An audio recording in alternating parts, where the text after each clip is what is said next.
Hello students, welcome back to organised knowledge channel. आज की इस वीडियो में बच्चों हम डिस्कस करेंगे worksheet number 65 for class 9th science subject की। बच्चों ये वर्कशीट है जो आपके लिए 9 दिसंबर 2020 के लिए शेड्यूल की गई है। आज की वर्कशीट में बच्चों हम न्यू चैप्टर स्टार्ट करेंगे, work and energy, that is the work done. ठीक है, सभी बच्चे जानते हैं वर्क क्या होता है। जो भी हम काम करते हैं वो क्या है, वो वर्क है, और उसके लिए हम एनर्जी जो है वो लगाते हैं। बट क्या जितने भी काम हम करते हैं वो सारे साइंटिफिक पॉइंट ऑफ व्यू से क्या वो सारे काम हैं? अगर हम बोल रहे हैं, पढ़ रहे हैं, लिख रहे हैं, तो क्या वो काम है? तो बेटा आज यही जानेंगे हम कि एक्चुअल में साइंटिफिक जो पॉइंट है उसके अकॉर्डिंग वर्क जो है उसका क्या कंसेप्ट है। सो ज्ञान जिज्ञासा दीदी, when do we say that some work has been done by a force. तो जिज्ञासा दीदी, हम कब कहते हैं कि कोई फोर्स जो है, यानी काम, देखो काम करेंगे तो फोर्स लगाना पड़ेगा। तो यहाँ पर ज्ञान पूछता है कि कोई भी फोर्स जब हम लगाते हैं कब कहते हैं कि उससे कुछ काम हुआ है। Gyan, scientifically the concept of work done is quite different from how we perceive it in daily life. तो जो कंसेप्ट है वर्क डन का साइंटिफिकली वो कुछ थोड़ा डिफरेंट है। Work is said to be done when a force applied on an object causes change in the state of rest or motion of the object. So work जो है वो कब कहा जाएगा? जब हम फोर्स अप्लाई करते हैं। When a force is applied on an object, किसी भी ऑब्जेक्ट पे जब हम फोर्स अप्लाई करते हैं so क्या होता है, अगर कोई भी ऑब्जेक्ट वो रेस्ट में है तो हो सकता है कि उसके अंदर जो है क्या हो, उसके अंदर मोशन हो जाए, या कोई ऑब्जेक्ट वो मोशन में है लेकिन फोर्स अप्लाई करने से क्या हो, वो ऑब्जेक्ट जो है वो रेस्ट में आ जाए। ठीक है, तो ये ऐसी कंडीशन हो सकती है। So process like reading, writing, thinking, analysing, they are not considered as work scientifically. यानी इसका मतलब क्या हुआ कि जो हम पढ़ रहे हैं, जो हम राइटिंग कर रहे हैं, थिंक कर रहे हैं, चीज़ों को एनालाइज कर रहे हैं, ये सब हमारा जो है साइंटिफिक पॉइंट ऑफ से काम नहीं है, इसको हम वर्क नहीं कहेंगे। So the required condition for work done, यानी वर्क डन करने के लिए रिक्वायर्ड कंडीशन क्या क्या होंगी। सो पहली कंडीशन क्या होनी चाहिए? पहली कंडीशन होनी चाहिए कि एक फोर्स तो होना ही चाहिए। देखिए काम करने के लिए फोर्स तो अप्लाई करेंगे ही करेंगे। So force should be applied on a body. कोई भी बॉडी है उसके ऊपर फोर्स जो है वो अप्लाई होगा, और फोर्स अप्लाई होने के बाद उस बॉडी के अंदर डिस्प्लेसमेंट होनी चाहिए, यानी उसकी जो पोजीशन है उसके अंदर चेंज होना चाहिए, तब क्या होगा, that will be the work done. If any of these condition does not exist, work is not done. अगर इनमें से एक भी कंडीशन कंप्लीट नहीं होगी तो वर्क डन नहीं होगा।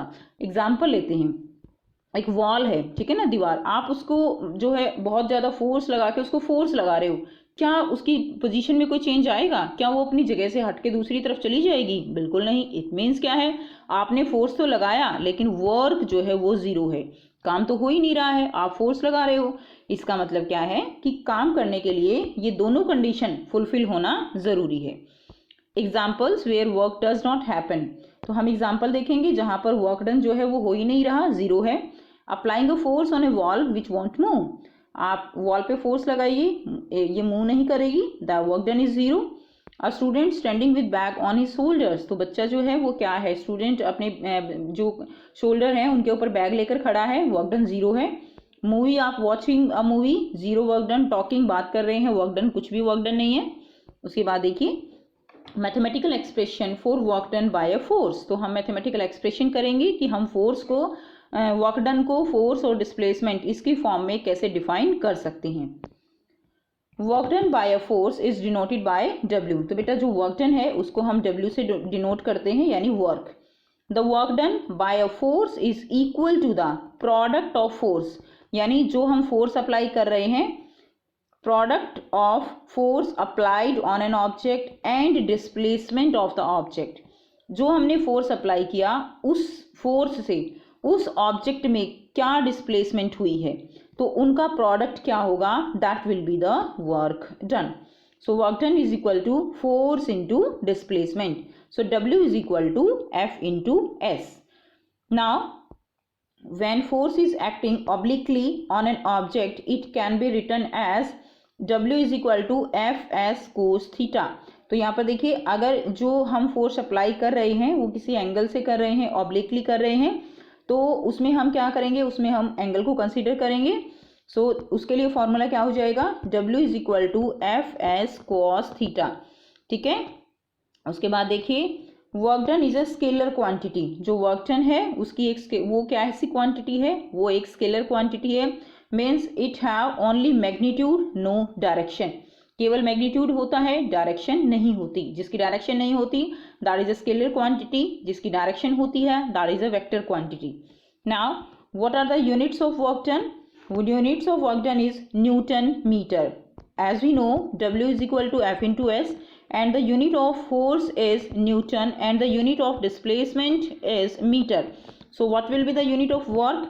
We can represent the units by Newton meter, and 1 Newton meter is equal to 1 joule. Okay, so we can say that the units of work is joule. तो क्या हुई, work जो है उसकी यूनिट्स क्या हैं, जूल है और newton metre. Now how can we define 1 joule? 1 joule of work is said to be done on an object when a force of 1 newton displace it by 1 metre along the line of action of the force. यानी 1 joule हम क्या कहेंगे, 1 joule क्या है, 1 joule is equal to 1 newton metre. So जब हम force apply करते हैं, कितना, 1 न्यूटन फोर्स जब हम अप्लाई करते हैं, अगर वो फोर्स ऑब्जेक्ट की जो डिस्प्लेसमेंट है वो कितनी करे, 1 मीटर करे, ठीक है, तो वो क्या होगा, that will be the 1 joule. So 1 joule is equal to 1 newton into 1 metre. तो यहाँ से हम इसको डिफाइन कर सकते हैं। Now there are 3 types of work, negative, positive and zero work done. Okay, so negative, positive and zero work done क्या है? फर्स्ट हम करेंगे positive. Work done is said to be the positive. Work done positive कब होगा? When the direction of force produce in an object is the same as the direction of the force applied. जब हम किसी object पे force लगा रहे हैं और वो ऑब्जेक्ट उसी डायरेक्शन में क्या हो रहा है, डिस्प्लेस हो रहा है, that will be the positive work done. Example आप ले सकते हो, like a child pulling a car. एक बच्चा जो है वो कार को अपनी तरफ खींच रहा है, अपनी ही डायरेक्शन में फोर्स लगा रहा है, अपनी ही तरफ उसको खींच रहा है। इट मीन्स कैसा वर्क डन है, पॉजिटिव वर्क डन है। सेकेंड है negative work done. Negative work done is said to be negative when the direction of motion of the object is opposite to the direction of the application of the force. यानी देखिए, आप force इस direction में apply कर रहे हो, but जो displacement है वो इस डायरेक्शन में हो रही है। ठीक है, यानी फोर्स हमने यहाँ अप्लाई किया, डिस्प्लेसमेंट ऑपोजिट डायरेक्शन में हुई। सेकेंड कंडीशन क्या हो सकती है, आप जो है डिस्प्लेसमेंट जो है वो पॉजिटिव हो रही है, लेकिन फोर्स जो है आप ऑपोजिट डायरेक्शन में अप्लाई कर रही हो। दोनों में से कोई भी कंडीशन अगर है तो जो वर्क होगा यहाँ पे वो कैसा होगा, वो नेगेटिव होगा। इसको हम एग्जाम्पल से समझ लेते हैं। For example, apply brakes in a moving car. Car में जब हम ब्रेक अप्लाई करते हैं तो वो क्या है, वो नेगेटिव वर्क डन है। इसी तरह सेकेंड एग्जाम्पल है goalkeeper stopping the ball to avoid goal. तो गोल जो है यानी जो फोर्स है वो तो बेटा आगे की डायरेक्शन में लग रहा है ना, बॉल आगे की तरफ जा रही है, बट गोलकीपर क्या करता है, गोलकीपर उसके ऊपर क्या करता है, नेगेटिव जो है फोर्स लगा के उसको, उसकी जो डिस्प्लेसमेंट है उसको रोक देता है, यानी आगे जाने से उसको रोक रहा है। यानी यहाँ पे वर्क डन कैसा है, नेगेटिव है। नेक्स्ट देखिए, work done is said to be zero. Work done जो है जीरो कब होगा, when there is no motion in the object. जब ऑब्जेक्ट के अंदर कोई मोशन ही नहीं हो रहा है, और the force act at right angle perpendicular to the direction of motion. यहाँ पर जो है वर्क डन कब जीरो होगा, या तो कोई उसके अंदर जो मूवमेंट है वो नहीं हो रही है, ठीक है, या जो फोर्स अप्लाई हो रहा है वो राइट एंगल, जो मोशन है डायरेक्शन ऑफ मोशन उसके राइट एंगल यानी परपेंडिकुलर अगर यहाँ पर फोर्स अप्लाई हो रहा है तो भी क्या होगा, जो वर्क डन है वो जीरो होगा। फॉर एग्जाम्पल, जैसे कि देखिए हमने वॉल का एग्जाम्पल किया था। वॉल में क्या है कि आप फोर्स तो लगा रहे हो बट मोशन नहीं हो रहा है, डिस्प्लेसमेंट नहीं हो रहा है, तो वर्क डन क्या है, जीरो है। सेकंड एग्जांपल आप ले सकते हो, अ सैटेलाइट मूविंग अराउंड अर्थ। अर्थ के अराउंड जो है सैटेलाइट मूव कर रहा है, तो ये इसके क्या है, ये इसके परपेंडिकुलर मूव करता है, तो ये जो है वर्क डन क्या होगा, जीरो होगा। And a Potter carrying load on head. तो जो कुली होते हैं पॉटर, वो क्या करते हैं, अपना जो लोड है वो सिर पे रखते हैं, ठीक है, जिससे कि और मोशन होती है तो वो परपेंडिकुलर होती है, जिसके कारण जो यहाँ पर W है वो क्या हो जाएगा, जीरो हो जाएगा। ठीक है, इसके अलावा जो एनिमल्स हैं वो अपनी बैक पे जो हैवी लोड लेके चलते हैं उनके लिए भी वर्क डन क्या है, उनके लिए भी वर्क डन 0 है। अब बच्चों कुछ क्वेश्चंस डिस्कस करेंगे। फर्स्ट क्वेश्चन है define work done and 1 joule of work. तो वर्क डन की डेफिनेशन आपको देनी है, डायरेक्ट दी हुई है, यहाँ से आप इसका आंसर कर सकते हैं। ठीक है, ये इसकी क्या होगी, डेफिनेशन होगी, तो ये ए पार्ट का आंसर हो जाएगा। सेकंड देखिए बी पार्ट क्या है, जूल की डेफिनेशन देनी है आपने, ये वाली जूल की डेफिनेशन है, हमने समझ ली है, तो ये आप यहाँ से वर्क डन की डेफिनेशन लिखेंगे, ये ए पार्ट और ये बी पार्ट होगा। सेकंड क्वेश्चन देखिए what are the conditions for work done by an object. तो कंडीशंस क्या होंगी, ये जो है सेकंड क्वेश्चन का आंसर हो जाएगा। जो हाईलाइटेड पोर्शन है ये आपका सेकंड क्वेश्चन का आंसर होगा। फोर्स होना चाहिए and body should be displaced.